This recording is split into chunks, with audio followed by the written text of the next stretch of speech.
Grace and peace from God the Father and from the Son Jesus Christ be with you. This beautiful morning, it seems like spring has come. That's why everybody's smiling this morning when he came to church. And that's good. I know why you smile. You're smiling because you're going to have a good lunch after all. Mark chapter 8, verse 35 says, because whoever wants to save his life will lose it, but whoever loses his life for my sake and for the gospel will save it. The words of Jesus to the disciples after this first lesson in the mission field. This is what he was this morning in the gospel. Our gospel reading today begins with Jesus saying, or the Gospel of Mark saying, Jesus and his disciples went into the villages near of this city, Caesarea of Philippi. Some say Philippi or Philippi. Well, why the Gospel is saying that? Why the Gospel is telling is that Jesus went with his disciples to the villages and then to this particular city. Well, most of the stories in the Gospels begins with, and then Jesus went to such and such place. And then Jesus went so on to people's house, someone's house. They want to make sure that we know where Jesus is going. And I believe it's for a purpose. There is a purpose in everything in the Gospel, and in particular this morning, there is a purpose in knowing where Jesus is going. Caesarea of Philippi was a city far north in Palestine. It was well known for being a pagan city, where not a lot of people were Christians or Jews. Well, nobody was a Christian at that time because Jesus was just starting his ministry. They had this reputation of worshiping the emperor. That's why he called Caesarea, because of Caesar. And that was many temples for prostitution, and also temples for all the gods of ancient worlds. So now Jesus, the gospel says that Jesus went with his disciples to that pagan city. But look what Jesus asked right there in front of the pagan temple, where nobody's Christian, nobody believes in God. Jesus asked the disciples, who do the people say I am? That's an interesting question in a very interesting place. Who do the people say that I am?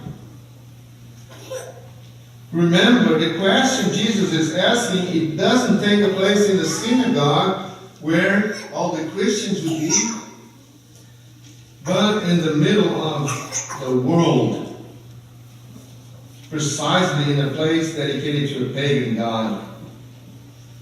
Now Jesus is asking this question. I don't think it is just by coincidence that Jesus asked it the way it is, right there, in that kind of environment. Now, this is what Jesus wants. Jesus wants to the disciples to firmly confess and firmly stand to the truth, that there is no other God, that even though everyone is worshiping the emperor, they need to stand firm and confess that Jesus is the way, the truth, and the life. Then we ask ourselves, and this is making a lot of sense in nowadays as well, how easy it is for us to confess Jesus as we do every Sunday in our confession of faith. I believe in God, I believe in Jesus, I believe in the Holy Spirit. But then when we are out there in the middle of those pagans, because there is a lot of, if you know, more than 30% of our population declares there is no God or declares to be atheist. So on purpose, the master asked the disciples, now you have to confess. Who do the people say I am? It's not easy to confess when we are out there, because there is so many beliefs, so many creeds. And there is also that talking about all the ways guide us to God. All the ways will take us to God. Jesus is saying something completely different. And when he asked again, Peter said, "You are the Christ, the Son of the living God." That's the end. That's the end. But look what Jesus said. It's more interesting in verse 34. And the lesson becomes a little bit more interesting. And calling the crowd to him with the disciples. Jesus then doesn't call just the disciples, but he calls everyone to tell who he is. And then he said, if anyone, after all that they happened, and this is the question, after the disciples answered him, who he was. And then he asked, if you accept and if you stand by the truth that I am the only God, the only one that can save you. And then he asked the next question. Or it's not really a question, it's just a statement. If anyone would come after me, let him deny himself, take up his cross and follow. If you believe in God, if you stand firm, if you say there is just one God, then you come and follow me. You deny yourself, you take your cross and follow. Now Jesus called the crowds, everyone around, those who came to listen to him, maybe just by curiosity. Those who are thinking maybe about following him, but are still worshiping Caesar and attending all those worship pagan services. Those who think that can gain salvation without confessing or without faith. Jesus called all of them and said, you have to deny yourselves. You have to take your cross and you have to follow me. Now that was this three words are very powerful in the gospel. Deny yourselves. Jesus is asking the disciples with this word, this is what basically means, try to be less selfish. Deny yourself and think about the consequences of your acts. Try to not hurt people with your words and how you make comments about things. Don't be proud or arrogant about yourself. Deny yourself. Remember what Jesus said in his first sermon, the Sermon on the Mountain. In his first speech to the multitudes and to some of the disciples, Jesus said, blessed are the poor in the spirit, because theirs is the kingdom of heaven. The poor in the spirit is the one that denies himself. It is the one that submits his life to God, knowing that he is nothing without the help of God. He always needs to deny himself.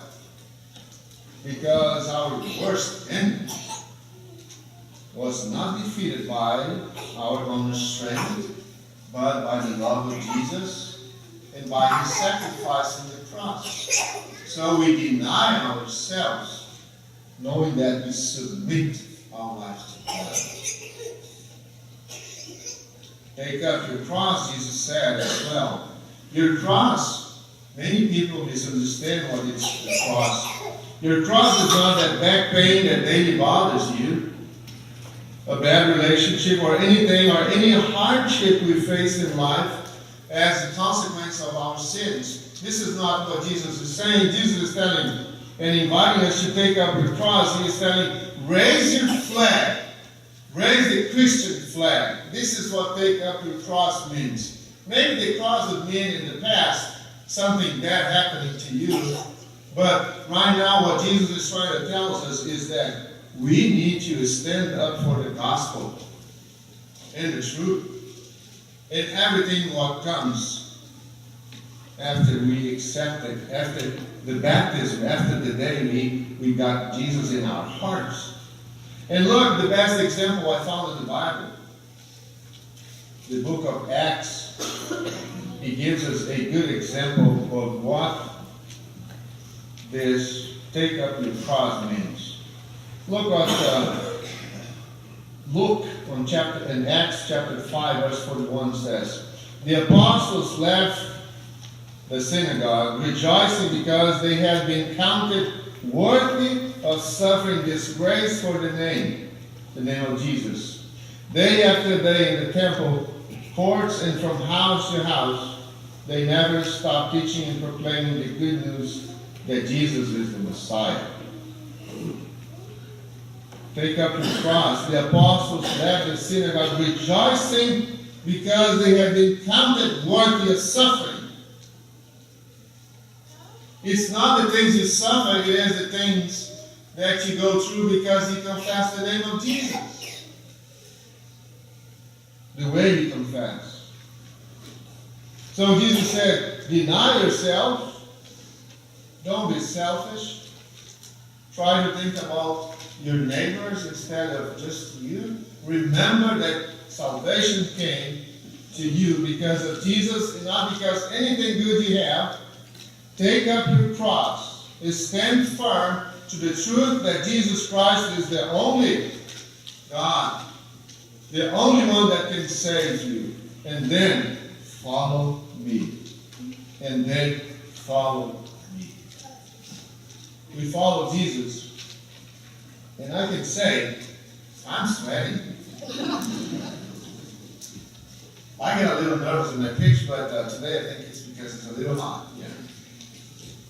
But follow is the consequence of denying yourself and taking up your cross. Now you know that you can follow and you will follow Jesus because the reward is going to be the eternal life. And then here comes the Bible verse on verse 35 that Jesus spoke. And this is something for us to think about it. For whoever would save his life will lose it.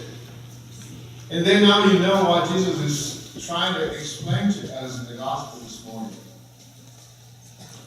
And don't think the words of Jesus are like too long. No, they are not. Our Lord explains just the importance of the willingness to be a disciple.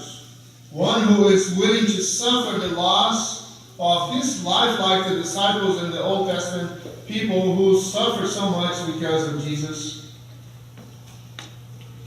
This person will find that he has lost nothing when he loses everything, worldly things, earthly things, to gain Christ. If you lose everything what you have, but you gain Christ, then you gain everything. This is what Jesus is telling the multitude that crowned all the disciples in this first visit to a pagan territory. Remember, it's always nice to know where Jesus is because then we'll know why Jesus is speaking those kind of words. It makes more sense to us. It makes us understand why it is so urgent that we all do the same. Go into those people that have no God and tell them. And witness the name of God. I went to the doctor, see a doctor the other day, the second time in 3 weeks. And during the triage, the nurse was surprised of how much weight I lost. And she asked me if I was sick. I said, no, I'm not sick. I just stopped eating flour, and not eating flour, but anything related to flour and sugars. And I dropped about 6 pounds. But I also didn't want to eat anything during Lent. And sometimes our relationship with Christ is just like a diet. We try hard to stop the devil, the world, and our own flesh to feed us with bad stuff. So we deny ourselves in that and try to, and very hard to get nourished with Jesus and His Word. As Himself said, I am the bread of life. The consequences, we will lose worldly things that doesn't matter for us sometimes, but we're going to gain salvation and eternal life. And this is what the Christian life is all about. The salvation was conquered by Jesus to us when he died on the cross, and through his sacrifice, he gave us eternal life. When he himself suffered the worst death ever, just to take away our sins and give us the eternal life. So let's continue to deny ourselves, take up this cross, and follow Jesus, knowing that we might lose some stuff, earthly stuff, but we're going to gain the eternal and the most beautiful life after all. May God bless us all in this text. Amen.